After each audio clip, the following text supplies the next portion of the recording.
welcome to AM Prime on WESN Content Capital. I'm Keaton Shaw. Thank you very much for joining us this morning. Well, I'm continuing the discussion surrounding the Tobago House of Assembly budget presentation on Monday. Just about $3.6 billion was allocated for, according to Chief Secretary Foley Augustine, for fiscal year 2024-2025. That being said, the budget outlays the plans, the TH's plans for Tobago over the next fiscal year, but it does not necessarily mean that they will be able to achieve every single thing. Remember, they still have to wait their allocation by the Minister of Finance in the national budget. But have they actually attempted or made efforts to address core issues? The business community in Tobago actually did express what they wish to have seen or said on the part of the Chief Secretary during his presentation on Monday. And did he hit those notes? In doing so, I'm joined this morning by the President of the Tobago Chamber of Industry and Commerce, Mr. Curtis Williams. Good morning, sir. Welcome back to the program. Good morning to your viewers and listeners. It's just a pleasure to be here. Well, thank you very much for joining us. So, as I mentioned in my introduction, the business community in Tobago would have shared with the public their thoughts and their wishes, of which they had hoped to have been seen in the budget presentation on the part of the Chief Secretary on Monday, focusing on tourism, focusing on infrastructure, focusing on agriculture, with three main points on the part of the Tobago Chamber of Industry and Commerce. Are you satisfied that those areas were adequately addressed by the Chief Secretary in his presentation on Monday? And once more morning, we welcome the headlines that focus on business. Our main issue that we face today is that some of times when these policies are all read out in the budget statement, delivery becomes an issue. We noticed that the THA have established a Tobago Development Fund to assist business in small or short-term and medium-term loans. And with very low interest, we started with a minimum of $750,000 to $3 million. The part that we understand is that accessing this fund will be a little easier than going through the financial system. So we long await this fund establishment, and now it's been established. And we really hope to see this roll out. It's something that was in the making for the last couple of years, and have been mentioned before, and we're truly looking forward to this initiative. We also see that Cove is open up now, and our members are excited to know that the THA is willing, through Cove, to have private-public partnership in that the ability to use the land as collateral or as security in establishing your capital or even your working capital for a project in Cove. And I see there's a bit of easing up there and a change in policy. So we welcome that, and we look forward to that being realistic in coming forward. In terms of crime, there definitely is the establishment of the Tobago Community Safety Program. And that sounds exciting. It sounds something workable. And some of these policies that are indicated, we would like to see the details and the real action plan behind these policies. Mm-hmm. In this regard, you spoke of addressing the issues that are critical for the island's long-term prosperity and resilience. You wanted to see such measures. As you would have just mentioned, the Tobago Development Fund and Co, for example, do you think that those are measures that actually address prosperity and resilience for the business community? Well, some of these measures will aid in us achieving those goals. There's this new thing on the market now. I mean, the airport is going to come, or international airport. Sometime next year, we established, we thought, for some strange reason, the airport will be there.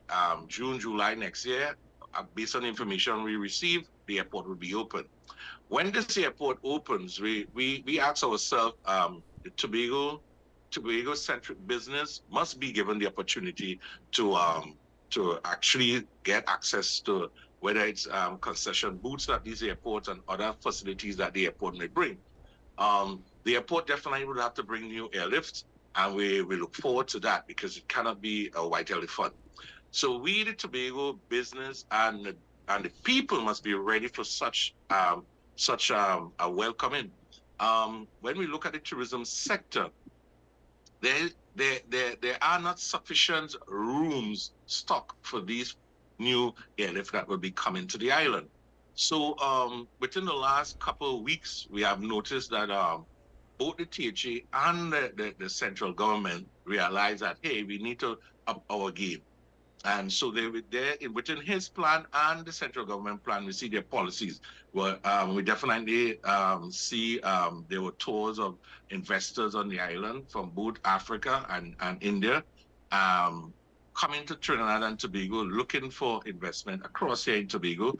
And so we asked our people to get in some state of readiness for when these things do come to fruition, that their business themselves are all in a state of readiness, or they will lose out. They will definitely lose out. And who could be blamed at that stage? No one but yourself. So we are urging the business on the island, to get yourself in some state of readiness for this game changer, where with the establishment of this new terminal building, there definitely will be the need for a lot of stuff happening on the island. And we just note some of them, which is the hotels, and the employment will be open up. And so we're really looking forward to that airport and the development that comes with it. Well, you mentioned whether or not Tobago is prepared. One of the things that you also mentioned is foreign investors touring the island of Tobago. An issue associated with that, though, is the Foreign Investment Act. There have been calls to repeal the Foreign Investment Act. No news as per where we're heading in terms of that. But what is the Business Chamber's opinion on the Foreign Investment Act and efforts to work around such? At one stage, because we had a split about it, couple members were asked for it to be modified. Couple changes to make it more accessible, make it easier for the investors to apply for the loan. And another half indicated that we should remove it all entirely. I think on my behalf, I really think we should remove it all entirely, and we should be guided by the other legislation that is there to really protect foreign investment and remove that part of it that is draconian and really hampering us in terms of foreign investment. We are poised for business again with the advent of that opening of that new terminal building next year, June. And I see so much things going to happen on this small island. We are a bit excited at the chamber, and we're looking forward because we definitely know they're going to be increased airlift. We know for sure there will be increased airlift, and with the airlift, the folks need place to stay, they need things to do, and there will be that trust to get things happening at a quick pace. So 2025 looks like an exciting year for us, and we're asking the THA now to be the enablers and the central government so that the business on the island could put the house in order, as we want to say locally. 2025 is an exciting year. You do sound very optimistic indeed. That being said, is it an exciting year because of the private sector's plans, or is it because of what the private sector is seeing developing elsewhere? Well, it's true, the private sector plans in terms of what we see on the horizon, and we know it definitely it's an election year, and so we expect a lot of stuff to be coming our way, and it's up to the business community and the people to establish that communication link between the government and the THA. And we have established such a link, and it's the first time in a very long time we see that the Tobago Assembly is actually listening and taking some of our notes into consideration, and we welcome that, and we want to speak to the central government going forward with some of our intentions and plans for the national budget coming forward, and if those things are embraced, then I could think safely Tobago will be in good hands next year, and we will see a lot of things happening in this space. Since the reopening of our economy as a whole, the lifting of all restrictions associated with COVID-19. It has been 3 years now. That being said, has the private sector business and investment on the island of Tobago, has that grown? Has that stabilized in any way? Or is there still a long way to go? Well, what we see today, and we see a bit of sluggishness within the economy. There are a couple spikes, like currently now we have a lot of events happening on the island on weekends, and we see a spike in activities for these events because we're going into summer. And then we're coming straight into the Tobago Carnival, and we can see an upswell but those things are just spikes. Spikes really can't pay your mortgage because your mortgage is long term and you need sustainable business going through. But we welcome the events. We welcome the opportunity to expose the island and to folks across Trinidad and the region. And but in all, we see there's some enabling happening. And one of the big game changers, as we see, will be the establishment of the new terminal building in Tobago. And with that new terminal building, I don't think the central government will leave an airport empty. So we met for sure, definitely, there are going to be more airlifts. There's going to be demand for rooms and better quality rooms. And we're asking all the hotels on island to start upping their game. And for those who want to come into this space, the local and regional investors, once you've met all the necessary requirements from the regulatory authorities on island, environment, and so forth, we welcome you to come in for business, and we could get that game changer we're looking forward to in 2025. Is it premature to then suggest that the business chamber as a whole, as its entirety, is very much in support of the development of Rocky Point in respect to a premium tourist destination and the offering of the new hotel that is being proposed for that area? Keegan, we welcome all development. We welcome Rocky Point development. Once the investors met all the regulatory guidelines, speak to the people within the community, get the feedback from the business community, get the feedback from the village council, partner with the people, because there definitely will be concerns, and we want them not to neglect the concerns. We want them to listen to the folks, listen to the fisher folks, and where we can all meet at one position and negotiate as the case may be. But we welcome the development of the hotels on the island. Well, that's very good to hear indeed. Now, the other aspect that I'm curious to know is that since you've become head of the chamber, you have been speaking very much about the fact that there's still a lot of money owed to contractors in Tobago. And how has that conversation progressed over time, especially in line with the budget that was read yesterday? Infrastructure, I think, getting the third largest chunk of allocation on the island of Tobago. Right. Keegan, just 2 days ago, or 1 day ago, sorry, I was in a conversation with the chief accountant at the Tobago House Assembly, Ms. Patel, and we were having that conversation about funds owed to suppliers. It's not only contractors, it's funds owed to suppliers, right? And a lot of folks think it's only contractors they owe, but there are suppliers on the island that have been owed for quite some substantial time. And she alluded to the point about the releases coming from Trinidad and how the releases come in terms of it's not coming in batches as she expected in 3 months batches. And also she spoke about things within their framework, within the THA itself, that they need to work on. I mean, the THA system is all manual. It's not computerized.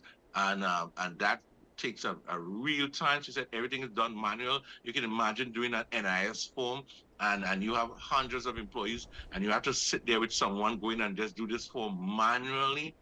And the THA need to up the game. And so within the budget speech, we heard about digitalization of the THA.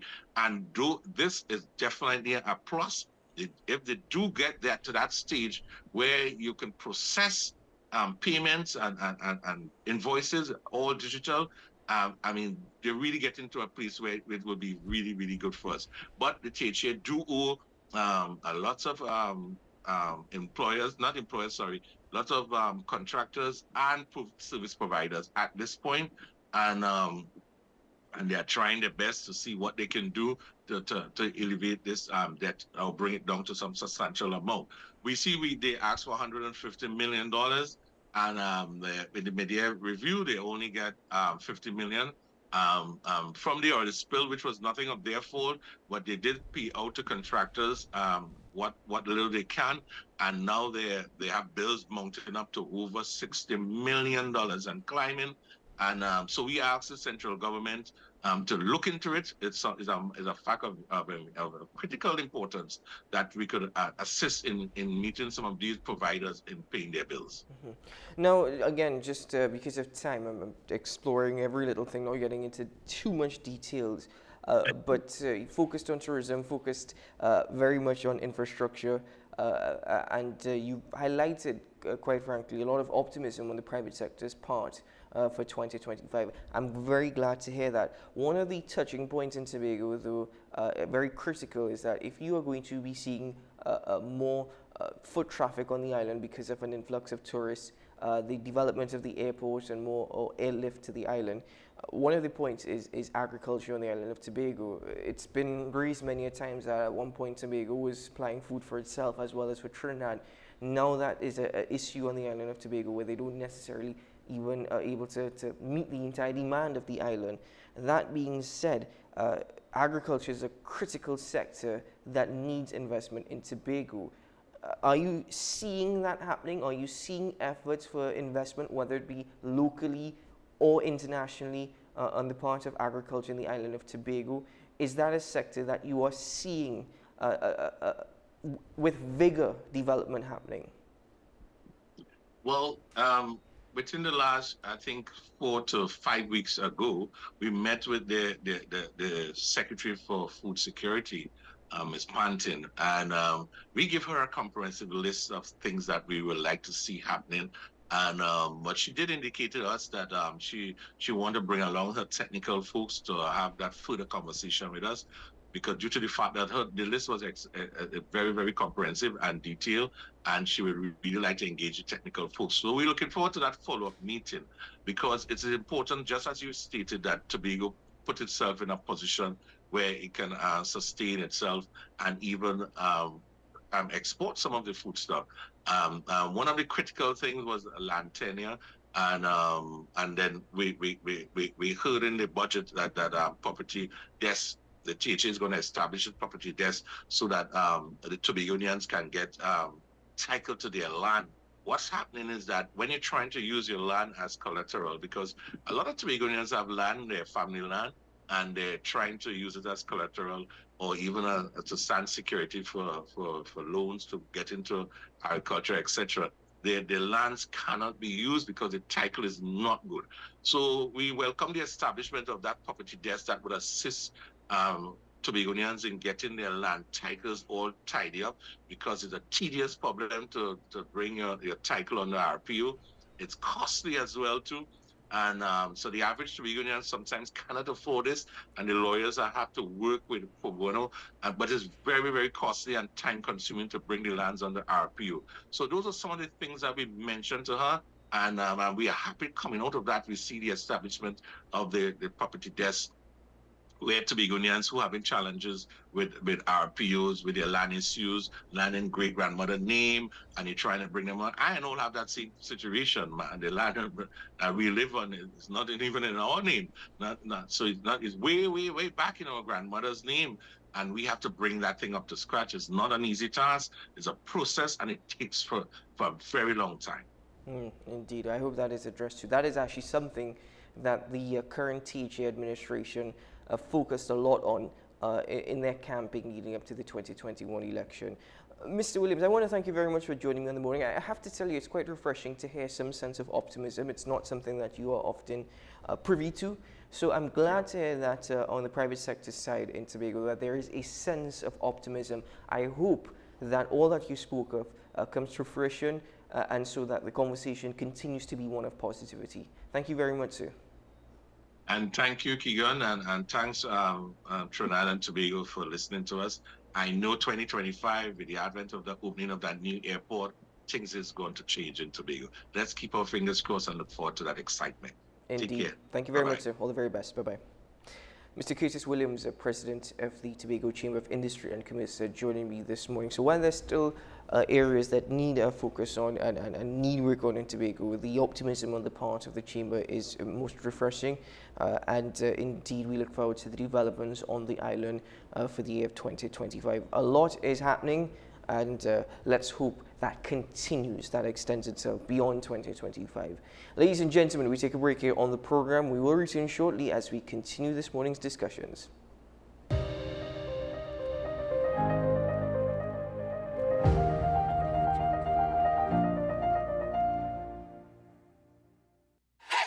FanZone, your reliable, authentic supplier, has just gotten better. You can now visit our website www.fanzonett.com for your authentic wear and collectibles. The only place where you can use both your Visa debit and credit cards.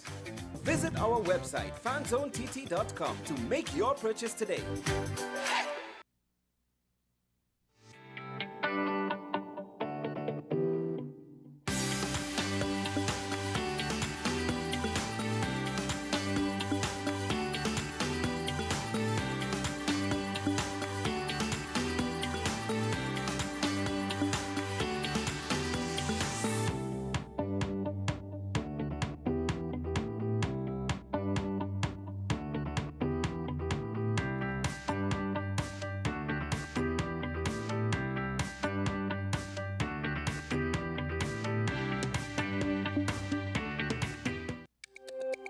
Every word, every line, every paragraph depicts a real moment in someone's life.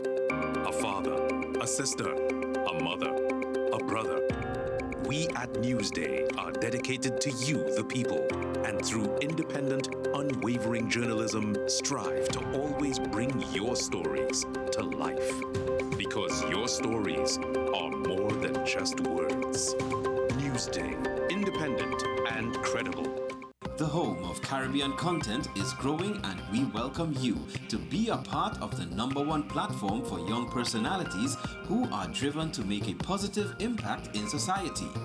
As we continue to reach every corner of Trinidad and Tobago through our daily broadcasts, our social media pages, or through our 75+ digital billboards across the nation, contact us to learn about our competitive rates via marketing at wesncc.com or call us at 628-5835. WESN Content Capital, television with a difference. Join me, Dr. Nalini Kokram, on What's Up Doc, where we discuss all your burning questions concerning health. Trinidad and Tobago is among one of the highest risk group of patients that develop this form of genetic breast cancer. What I'd like to take home from a short interview like this, screening. You must screen. Because it's silent. It's silent. Yeah. And because it's silent, you don't know it's there. What's Up Doc, every Tuesday and Thursday on WESN Content Capital. Okay.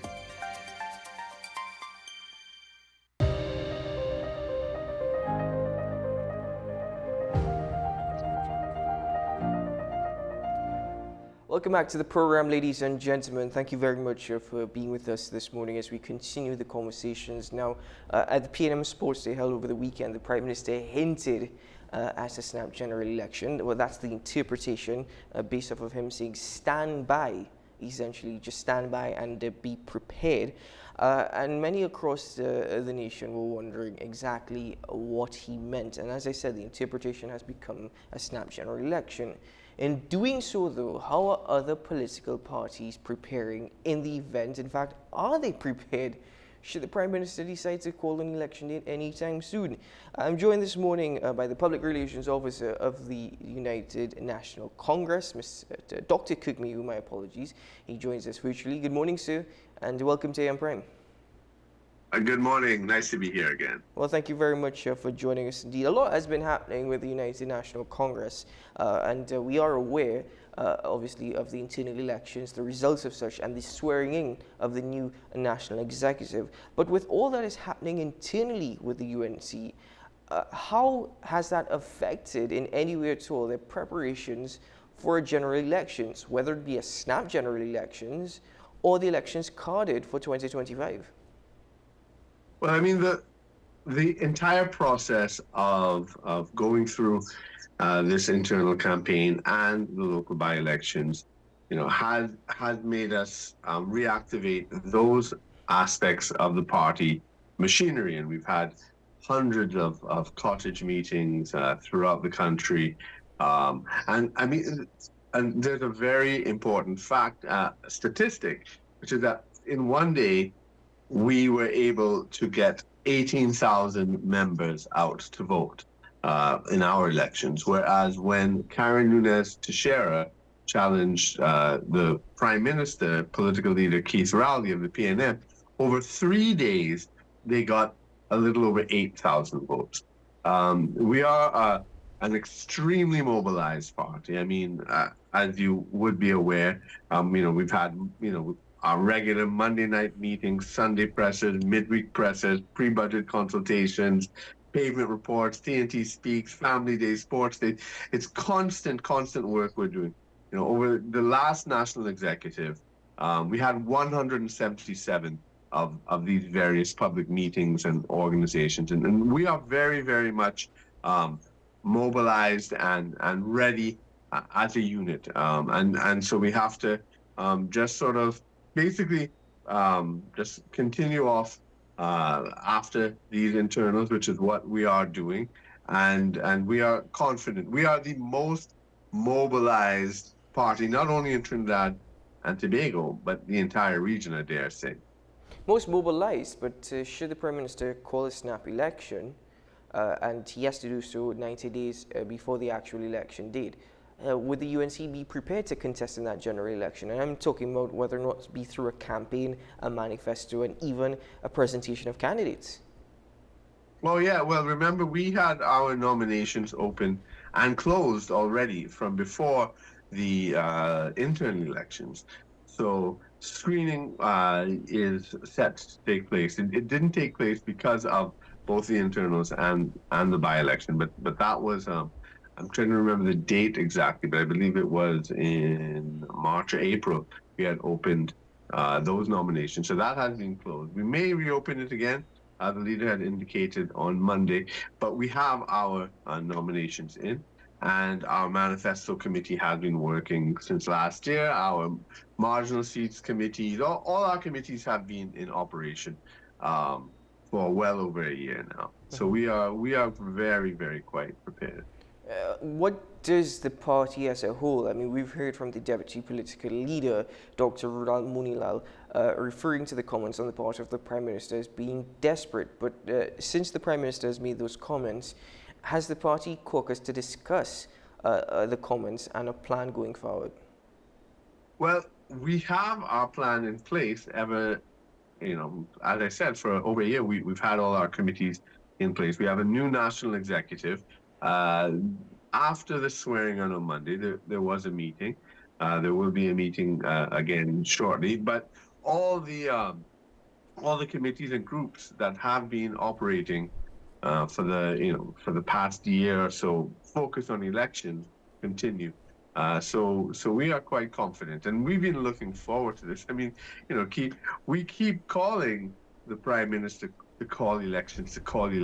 This is something we want. This is something, I desperately have been trying to make him call a snap election, and I'm very glad to hear that. I was extremely happy when he was dropping those hints at his Family Day. Well, in all fairness, yes, the UNC has been calling for an election for quite some time now. But that being said, do you agree that his comments were desperate? If the UNC have been calling for the elections for quite some time, would you agree that the comments are desperate? Well, to call a snap election shows that, right? I mean, the PNM have nothing to look forward to in the next year. For example, crime is only going to get worse. The economy is going to get worse. They have no new projects. They have nothing, absolutely nothing, to campaign on, and everything will only get worse for them. So they're just trying to look for some kind of thing to latch on and try to see if they could, catch some kind of momentum somewhere. And they feel that this is a moment, and that's great, because we know what happened in the last couple of snap elections as well. So we are just waiting on that to happen again. Do you think that the United National Congress needs to rebuild? Are they going through a rebuilding process, given all that the party has faced within the last few months, in particular, even with the NATEX elections? We know the results, again, not disputing that, but do you think that the party needs to rebuild and create perhaps a better public image because of the what seems to be internal rifts? Yeah, the political leader gave a brilliant speech on Monday, and it was rebroadcast last night. And if your viewers haven't seen it, it's on our UNC Facebook page. It's in our YouTube page as well. And I really advise everybody to look at it. She called for healing in the party, because the UNC, we pioneered one man, one woman, one person, one vote, because the parties used to have the delegation system, which the PNM sort of started, and other parties sort of took that as their model. And the UNC, we pioneered this model, which comes from the radical trade union movement, out of which the UNC is birthed. And so we have had bruising internal elections before, and sometimes it has cost us, and she talked about that with the rift between Dukaran and Pandey, between Ramesh Lawrence Maharaj and Pandey. She talked about even herself when she took over leadership from Mr. Pandey. She talked about the falling out with A.N.R. Robinson even before, when Deputy Leader Dr. Munilal contested against Kamal Prasad Desessa in 2015. She acknowledged that in the meeting, and she said, the other people were very bitter in that after those elections, but she reached out to Dr. Munilal. He left that bitterness aside, worked with the party, and he's now DPL, and she is calling out and reaching out to all the members, and she called for healing, and Dr. Rai Ragbir will be given due process to come and explain his actions in front of the NATEX, and so that is coming up. And so yes, we do have healing to do after these national elections. It's something that the UNC has faced before with far greater personalities with followings inside the party, and we have healed. It is a process. I believe this is why Keith Rowley mentioned it at this time, because he's trying to look at it at a time when he thinks we're vulnerable, and he thinks this is the time. Well, I'm glad, because we want it early. We don't want we can't, as a country, we cannot wait for them to be in power for another year. Well, Dr. Mehu, I understand what you're saying. I did see the opposition leader and his speech on Monday, but there still seems to be a contrast between what the opposition leader is saying and what members of the National Executive are saying. One prime example, the issue of Dr. Rai Ragbir, and I call it an issue because that's what it's evolved to be. The opposition leader did mention due process. He will be given every opportunity to explain himself. However, if we take a look at another deputy political leader in Julian John, she's indicated that the House of the Rising Sun is open to everyone except if you vote against us in Parliament. And that seems to be conflicting, contrasting messages. So what is happening there on the part of the NATEX? Oh, well, temperatures have been raised, and people have very strong views, and yes, DPL John, did make those remarks, but they will be dealt with within the context of the NATICs. It won't be a smooth and easy process. It will not be. But that we have to thrash it out, and people have to genuinely come to their peace about it. And we will do it. We've done it before under far worse circumstances. The UNC has always bounced back, and we have always moved ahead, and that's what we're going to do. Mm-hmm. Do you think that the UNC is in the strongest possible position currently to challenge a general election? And now I'm not speaking about the current government, the administration, and what they've done or they are doing, but more so on the United National Congress. Are they in the strongest possible position? Yeah, well, definitely the UNC has never been as active, as mobilized, as in the public eye in its entire history as it has been for these past 2 years.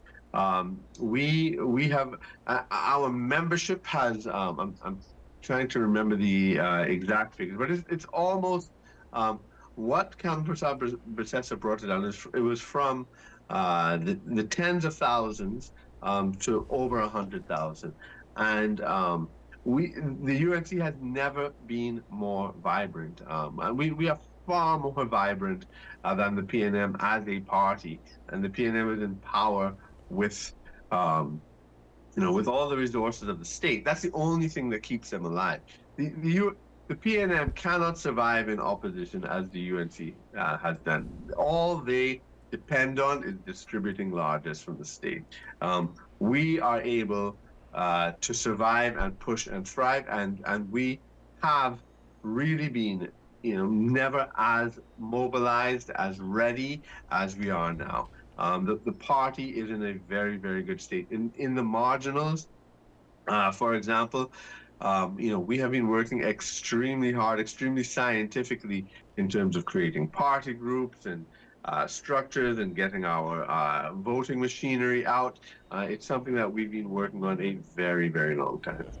Are you in a position where you can possibly share some of the plans of the United National Congress for their campaign, and even plans for national government should they become to that position, should it enter to that position?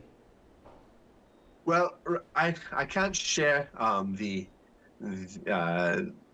manifesto and so forth like that. We haven't written it yet, but I am on the manifesto committee. So we have been meeting, we have been discussing, we've been putting things together, talking with sectoral experts, putting that plan together along with our policies that we have been articulating. Because we always have a very consultative, collaborative approach at governance, and we will continue that. I mean, our track record, we are extremely proud of the track record. The PNM have these outrageous narratives that the Treasury was empty when the UNC left. That is ridiculous.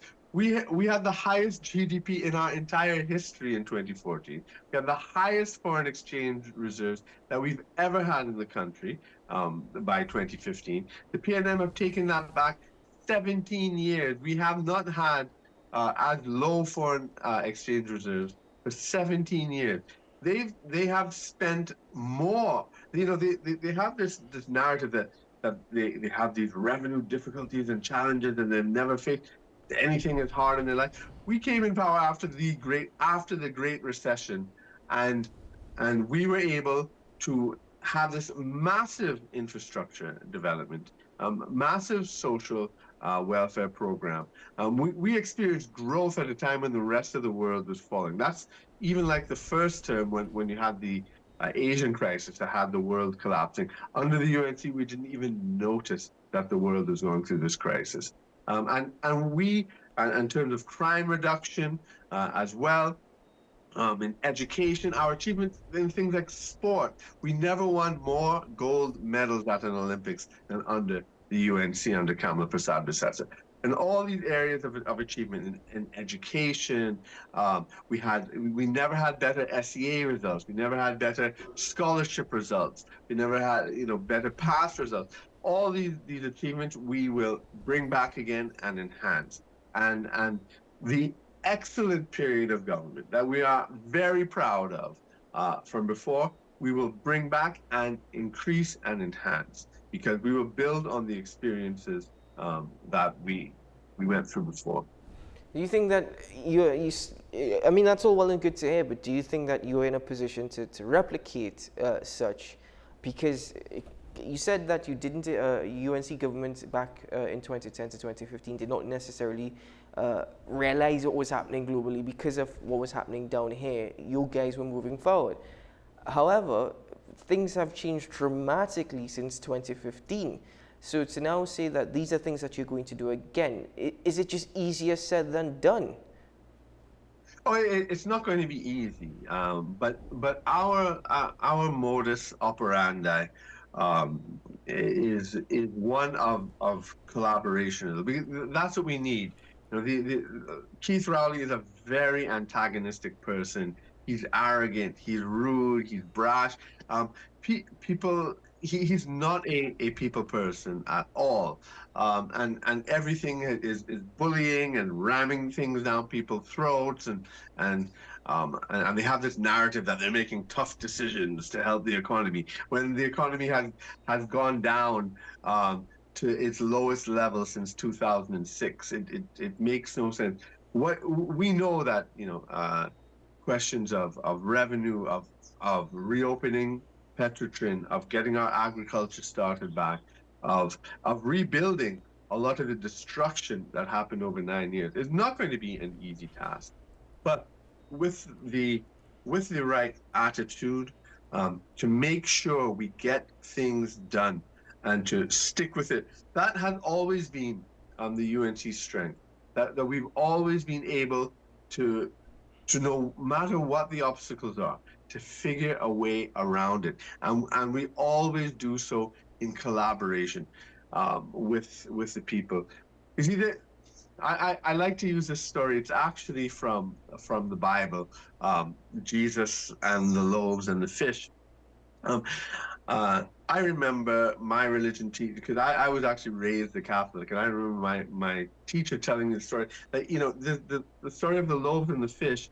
Yes, some people believe it was literally a miracle, but he actually, and there is a school of thought, a Christian school of thought, that believes that what happened is that when Jesus got the boy to have the loaves and the fish to share, what that did is that opened up everybody in the crowd of 5,000 there to take out what they had to share. And when you realize what we have as a collective, then you have baskets and baskets of scraps left over. Because really, there is so much that we need to unlock that is tied up in the system, that people are hoarding, that people are not bringing together to put in a synergistic system because of poor leadership, right? Great leadership will bring these things about, and we will see that we have within ourselves the power to overcome all these terrible, international situations, the investment situation, the trade situation, and the global war situation. We recognize that these are severe international challenges. But every time we've been in government, we've had these severe international challenges, and we've overcome. If we're looking at local challenges now, what about the UNC and any strategic alliance or partnerships? As the party executive, had an opportunity to speak further about the potential of partnering with other political parties for an election campaign? Well, the new national executive was just sworn in on Monday, 2 days ago. We haven't caucused about that, but you know, that's in the UNC's DNA, right? And we are the party of national unity. From ever since, and our predecessor parties in the ULF as well, and NAR, which is where we came out from. The whole idea of national unity and working with others is always something that is really just part of the way we work. So everything is on the table still. We haven't taken off. So specific discussions and issues and so forth, and plans or meetings have not been finalized at this point. But the national executive, certainly is open. We are not like the PNM where we say we go alone, we win alone, we lose alone. We have to make sure, we have to learn lessons from previous coalitions, and we have to make it stable. We have to make sure that the parties are treated fairly, and that there is proper input and representation, and that it can endure. That is, I think, a major structural problem that we have to see about before. Many of your viewers may know my history with Lloyd Best. Lloyd Best was, when the NAR was first formed, he had these issues. And in fact, it was Tapia House that was the first party to leave the NAR. It wasn't the ULF, it was Tapia House with Lloyd Best. And he had this whole structure that he had laid out, which was not adopted by the NAR in a way that all the parties, big and small, could work together. It's something that I personally have learned from at his feet for many years. I worked with him, and it's something that I would and I've shared with the party in terms of a way that we can work together, learning the lessons from the past to move forward. So it's on the agenda.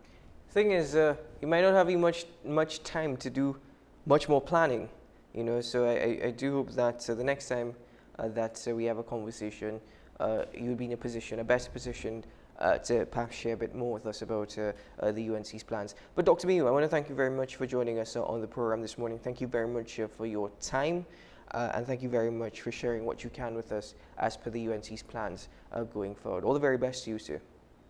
Thanks, it's been my pleasure, and have a good morning. Take care, all the best. Well, I'll be honest with you, Dr.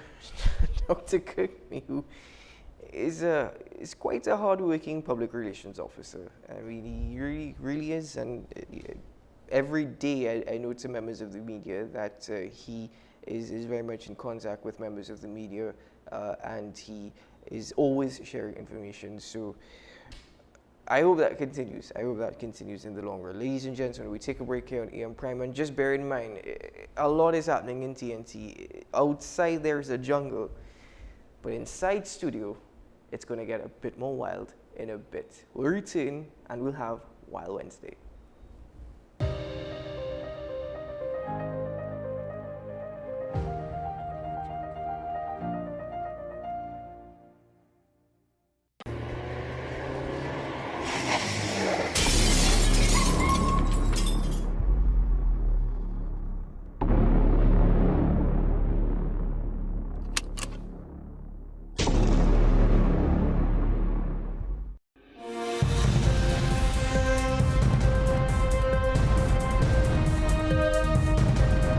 Seven is out, all day is in.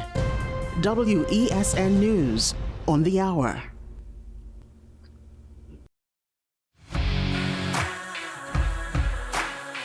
Every day, we communicate through stories. Stories of ourselves, our challenges, our goals, our experiences, and our aspirations.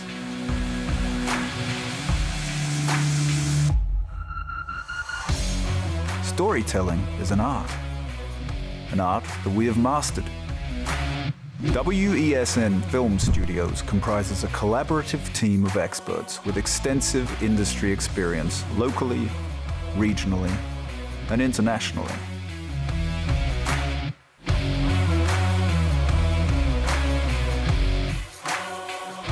The ability of your business to successfully communicate with your preferred audience depends on the strength of the stories you tell.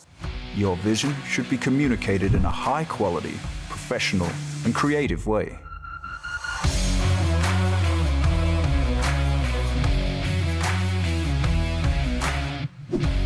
From concept to post-production, advertising to film, multi-camera productions, live events, streaming and virtual conferencing. We are WESN Film Studio. Let your own unique voice be heard and your vision realized. Call us today at 628-5835 for your next production.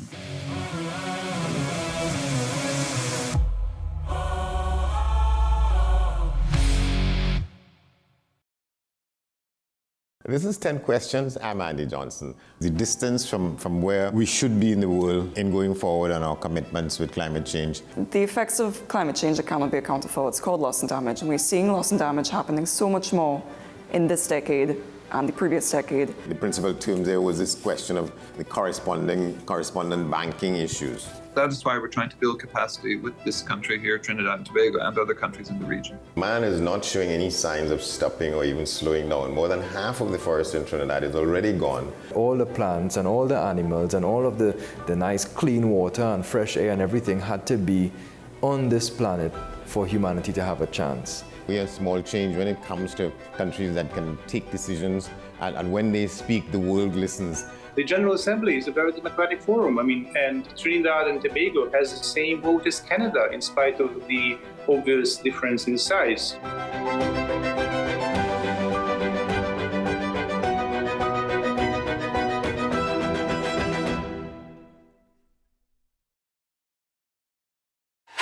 FanZone, your reliable, authentic supplier, has just gotten better. You can now visit our website www.fanzonett.com for your authentic wear and collectibles. The only place where you can use both your Visa debit and credit cards. Visit our website fanzonett.com to make your purchase today.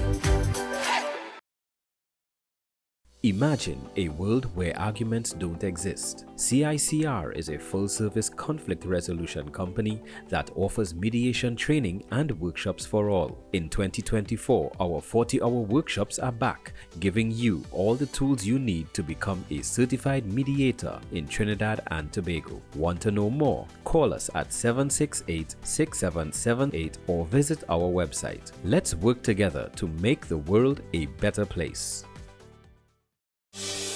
Join me, Dr. Nalini Kokaram, on WhatsApp Doc, where we discuss all your burning questions concerning health. Trinidad and Tobago is among one of the highest risk group of patients that develop this form of genetic breast cancer. What I'd like to take home from a short interview like this, screening. You must screen. Because it's silent. It's silent. Yeah. And because it's silent, you don't know it's there. WhatsApp Doc, every Tuesday and Thursday on WESN, Content Capital. You are watching Strictly Legal on WESN Content Capital. Just give an overview of what exactly is that split arrangement. And it's, nah, you don't need to register nothing. You don't need, we can do that another time. But then it becomes a hit, and then everybody starts to want to claim. The laws that predate many of the independent countries' constitutions are going to be those colonial laws. We know there are an infinite amount of circumstances that would lead to a murder. I have a great idea and I have a great concept, but until it's actually expressed, it does not become intellectual property. Accomplishments or targets of a forensic accountant is to quantify what may have been lost. They believe we defend criminals and we manipulated the law and we exploited the system. A responsible journalist will reach out to the person who they have the information on for a comment.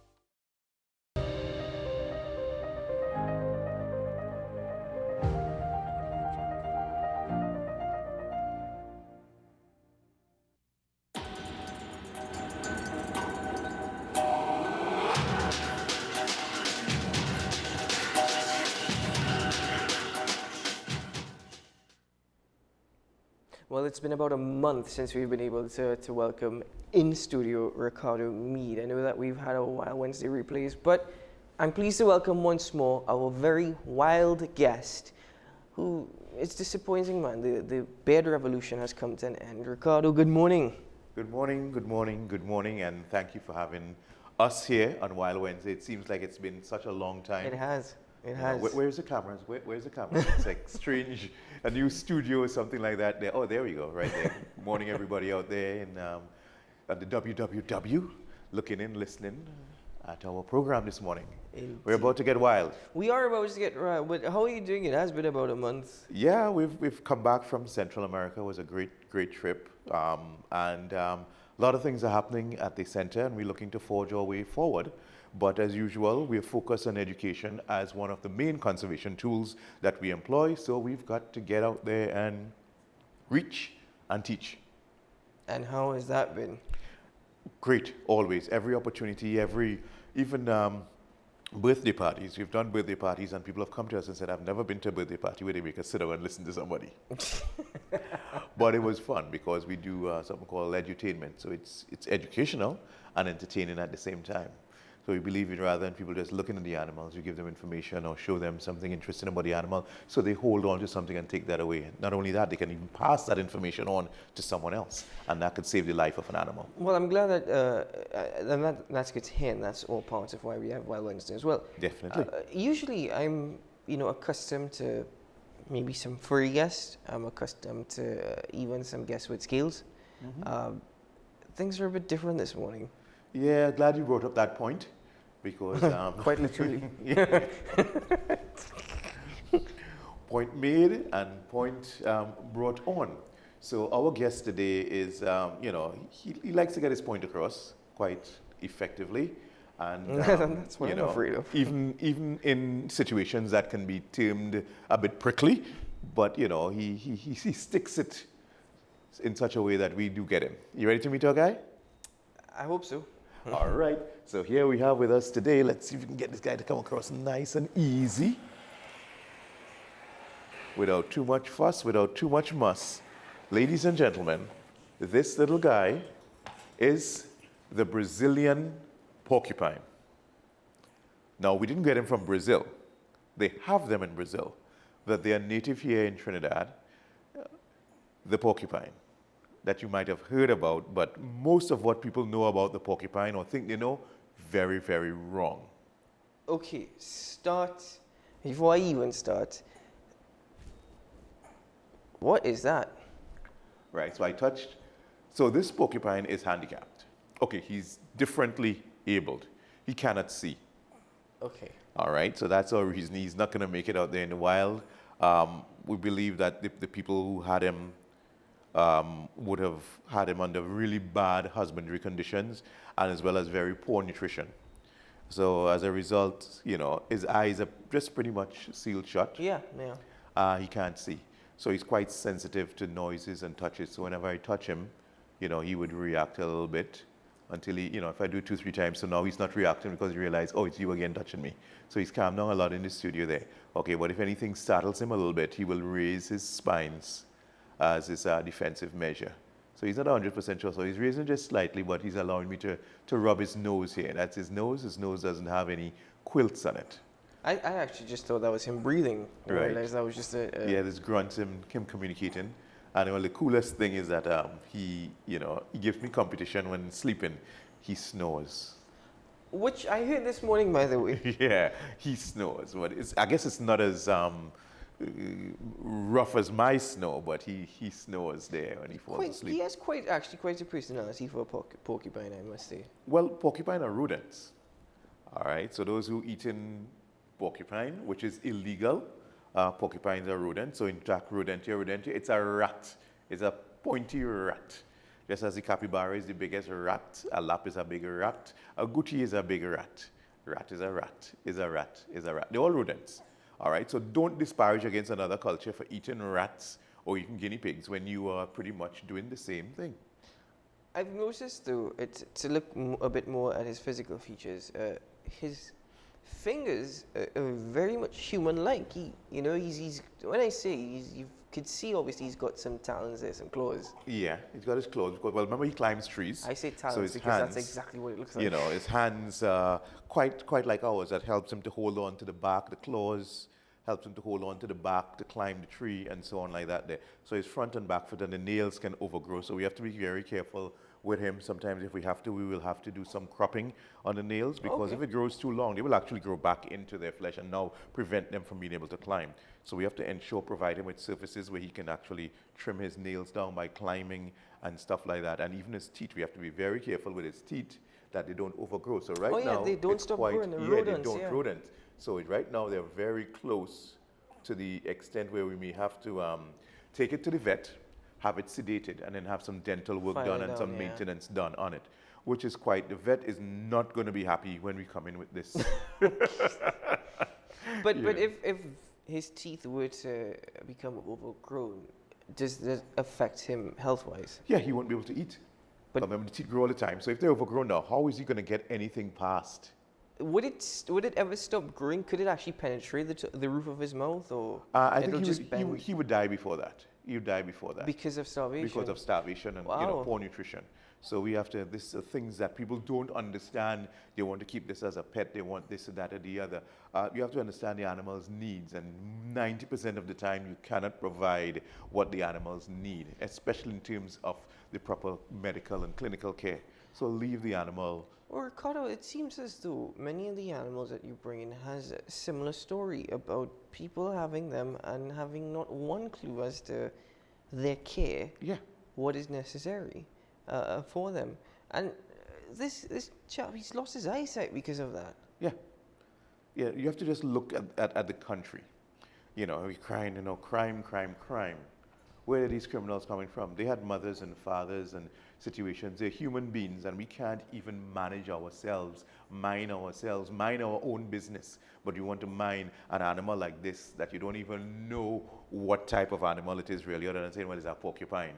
So we're getting into stuff far above our pay grade. We're batting outside of our crease. We need to step back and focus on ourselves first. Look at dogs and cats. They've been companion animals and domesticated for thousands of years. Yet we walk around the place and you see so many strange and mangy animals about the place. So we're not doing a really good job with regards to animals, animal welfare, animal care.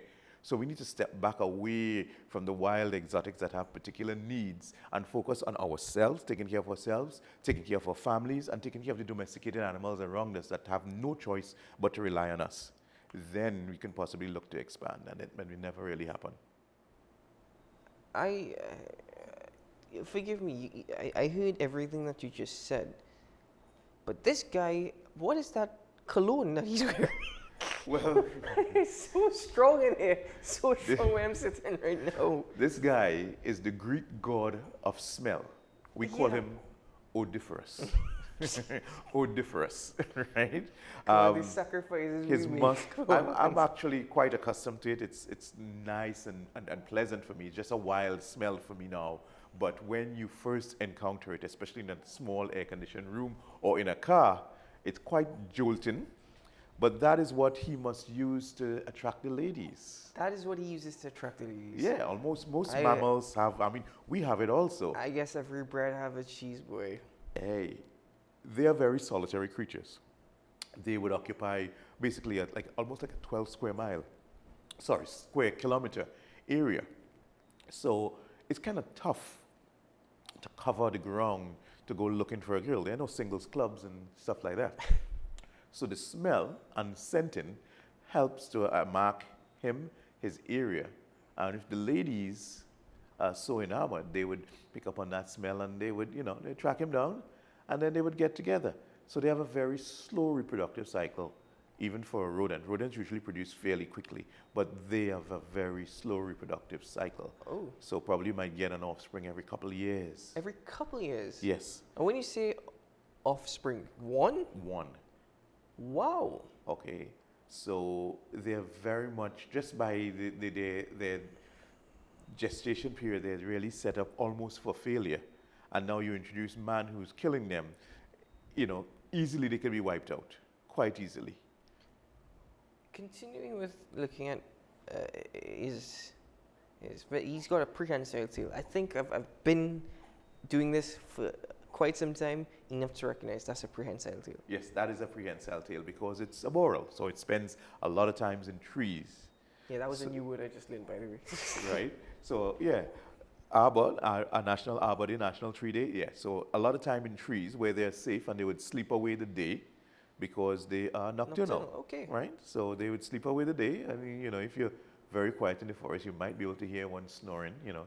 He'll find a little branch, a little bough in the tree and get up there and just snuggle up with his tail, hold on, and go to sleep. So the tail and the claws and everything helps them from falling.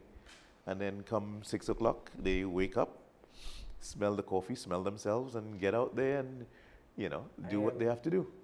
I'm one of those who are definitely awake right now because of that smell. And I'm here just absolutely loving it because it's a smell of nature for me. It's quite natural, like cut grass, that kind of thing. Oh, this is not cut grass, but I love cut grass. Okay, put it this way. The very best attractants that men have, musk-based colognes. Mm-hmm. Where does the musk come from? Musk. That's the same thing, that's a musk. We just add a couple of things to get it different, but musk is that power to it and so on there. So the very best colognes you can think of, so musk-based. One of our directors, you know Ryan Gomez's book. You know book, right? Yes. Yeah. He's asking, are they marsupials or not? Are these porcupines marsupials? No. Okay, that answers your question, right? Right, Buick? Right, no, they're not. The only marsupials that we have in the New World, the Western Hemisphere, are opossums. So there's a couple different ones. We have 3 here in Trinidad, and there's a variant called the Virginia opossum in the US. Those are the marsupials. This is not. Rodentia. So continuing with all the thoughts that people have with porcupines, I must admit, I'm one as well who have always been under the impression, and maybe you could debunk this morning, do they actually shoot out their quills? Absolutely not. Good. You know, for them to do that, there would have to be some sort of pressure mechanism catapult. There was something attached to their gastric system to build up gas or pressure behind each quilt to be able to shoot it off. And that is just absolutely ridiculous. So when you see all these videos with dogs and then their snouts and everything, it's because they've actually gone for the... They've gone. The most the porcupine can do is, okay, so when he's angry or excited or so, he will raise the quilts, right? He's not even really doing it much now because he's settled in, but he can raise the quilt so they're full up. And all the quilt is really is an adapted hair. Yeah, because they start off very soft. Right, yeah, right. So it's an adapted hair that has gotten, to the point of being, quite sharp. And they're also hollow. Oh, okay, that yeah, one. Yeah, they're hollow. So, but they can release them. In other words, now, if they have these sort of barbels on the end, sort of like a fish hook. So when they do enter flesh, they would hold on. And, so if a dog goes close to it, for example, rushes it, tries to bite it, he would stick them up, sort of raise them up. Raise them up. Can you do that for me? There you go. Raise them up. And then now, if the dog continues to stay close, the most that the porcupine can do is literally just sort of hump its back, arches its back like that. Goes on its tippy toes and just does that to make sure that he gives you that stick. And when it goes into the dog's flesh, nose, or your hand or whatever, it would come out because more pressure would be on that side, hooking in there, and then it's designed to come off easily from his body. I like the fact that you asked him if he can do it for you, and he obliged. Yeah, he's a cool guy, I mean, it's just so heartbreaking when you really look at his eyes and there's no eyes there. I must say, because there's a contact point for us when we're dealing with animals. You look at the eyes for the most part, and there's ease in there, there's thought, there's awareness, but there's just no eyes to make that final contact with you. So we rely very much on the touch. We love to touch his nose. So he responds to that. So he is and will remain an animal ambassador until he dies. Yeah. Until he dies. The thought of putting an animal like this to sleep is just really tragic. So we do our best to maintain him. And since he has gotten with us, he has gotten nice and fat because he was actually underweight and he looked, really bad. The discharge from his eyes is almost totally eradicated. He's doing a whole lot better with a good varied diet of fruits and nuts and so on. So he is really, as much as he can in his present state, enjoying his stay as an ambassador, being taken care of for the most part. It's very. I mean, I know that usually folks that we have the animals out of the cage, but obviously you know why that this guy has to stay in the cage is simply for my safety. Yeah. But to his diet, he said fruits and nuts. So he's an herbivore. It's not an omnivore. It's an herbivore. Yeah, yeah. All our tropical fruits you would go through. Loves coconut. Really? He loves coconut. You cut the coconut for him, or you just we crack it open and he can do some serious damage with those teeth. Remember? Yeah. He has to use those teeth. They have to be filed out. It's like a chainsaw. Yeah. So him sitting there, he always reminds me. You know, I've seen beavers before. He just reminds me of a beaver with a really shaggy, pointy kind of coat on him there. Very bad hair problem. Put too much gel. Yep. Kind of little spiky there. Got a little Van Heusen look and stuff like that. They're going on, right? So yeah, he does get a little surprised sometimes when you touch him, and then when you realize it's it's a gentle touch, he just calms down and puts the spines back down, so he doesn't hurt anyone. You know, of course, I'm not going to try to touch him on his back. He hasn't been with us long enough to fully get with the program. So that's part of the reason that we're not taking him out. Because again, without that confirmation of sight, it can be a bit daunting for him. So we're not going to push his stress levels to the extreme, to the point where we have to grab him and then he has to feel as though he has to defend himself. That will happen naturally over time. So it takes quite a while. He stood up for the entirety of the time, even when you were here this morning. Is that something that they are? Yeah, well, that's him. Basically, they're holding on to the tree because of the limitations of the so he's not like enclosure. Oh, okay, so he wouldn't Yeah, he's basically sitting. This is what we call his sit. Because he's got his legs kind of folded in. Yeah, he's on his rump and his tail. They're all settled out there. So it's a comfortable position for him there, and he would just hold on the same way. So this is what he would look like possibly in a tree. And when he's fully asleep there, he would actually curl his head in some more for protection. I think. Is it because, well, he has a soft underbelly, so predators, that's what they'll target. Right, yeah. His ears are soft, eyes, nose, top of his hands, and the tip of his tail soft. So he's handleable by the tip of his tail, but he knows how to deal with you if you try to do that. Are we able to turn the cage around? Oh, sure. Yeah. You try to get his face, let's see what we can do. He's going to turn around. Yeah, he's going to turn around, and that's not right. Maybe he's going to go right and look that way. There you go. Thank you very much. He heard the cue. He says, I can't see, but I heard what you wanted. So yeah, that's him there. His little pinkish nose and his hands just holding on there. Yep, that's him right there. So he's quite an interesting animal. And like I said, they produce young just about every couple of years. And so that's a very slow reproductive rate. And an animal like that, with people out there killing them, even though they're not part of the game animals, people still shoot them. Or my first encounter with one was a guy had one literally walking through the forest and had it by its tail, a massive one. And I asked him, what are you going to do with that? He said, I don't know, I'm trying to sell it, I'll catch it. So I said, what are you selling for? He said, well, did it eat this? I said, you're going to eat that? He said, well, not me, I go and sell it. I said, how much are you selling it for? He said, give me a 300 now. I said, I don't have that much money. He said, give me a 200 now. I said, I don't have that much money. He said, what do you have? I said, I have 150. He said, all right. Yeah, hold that. And the idea was we were going to go further in the forest and release it. Before we got to the release point, when we looked back there, we had it in a styrofoam cooler just sitting there. He just sat there. And I was a little worried that he was so quiet. You know, and I'd asked him, I said, you didn't hurt it or anything.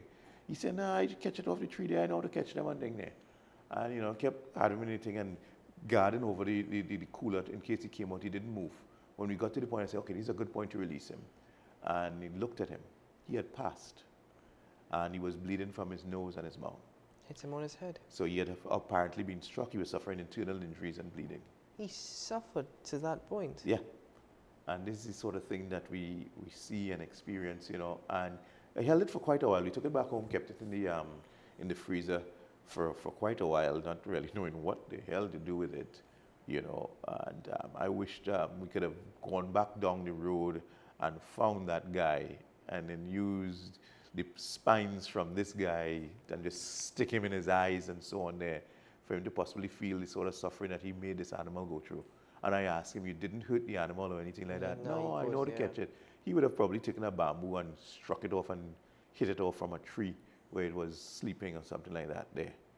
So now I'm very wary of people, and I didn't hurt the animal. You know, the level of blood we saw in that cooler, it was just, you know, the animal inside was really damaged badly. It bled out. Yeah, it was bleeding out all that time. It was bleeding out, you know, and that's just... That's a real sad, wow. Yeah, that's what we do, and this is the reason why we come on here on a Wednesday, try to make it wild, try to reach people, teach people, tell them, hey, these is what we have. We have tremendous biodiversity. Let's protect them. Let's take care of them before they're all gone. You know, something else I'm noticing, he's got very long whiskers, very long whiskers. Correct. As being a nocturnal animal, he'll use those whiskers the same way a cat uses it there. So his eyes wouldn't be able to see everything, but he has a tremendous sense of smell, and the whiskers give him a feel of an environment as he moves around in the darkness. Wow. So that is very, very important. Rats do. Rats, the same way the rats use their whiskers, they would stop and just use their whiskers and be, you know, wiggling them about, their sense in the area and so on there. Their eyes are not the best. They don't have big eyes that draw in a lot of light and so on, but, you know, they're actually very tiny. So I would say that their eyesight's actually very poor. Compared to what you would see like for an owl or expect with a normal nocturnal creature, allowing in a lot of light to process an image. But the sense of smell and using the whiskers, they have a great sense of the environment around them. The positive about this too is that you've given this guy, have you chosen a name as yet? I think we may keep Odiferous. Odiferous, yeah. Very for that odor. Yeah, that odor. Very but you've given him a chance. You know, that's the thing. He's one of the fortunate ones that actually has a chance. Yeah, this one lived, you know, and well, we were very happy that he replaced another one we had, Sir Senior, the volunteers called him. Sir Senior. Sir Senior.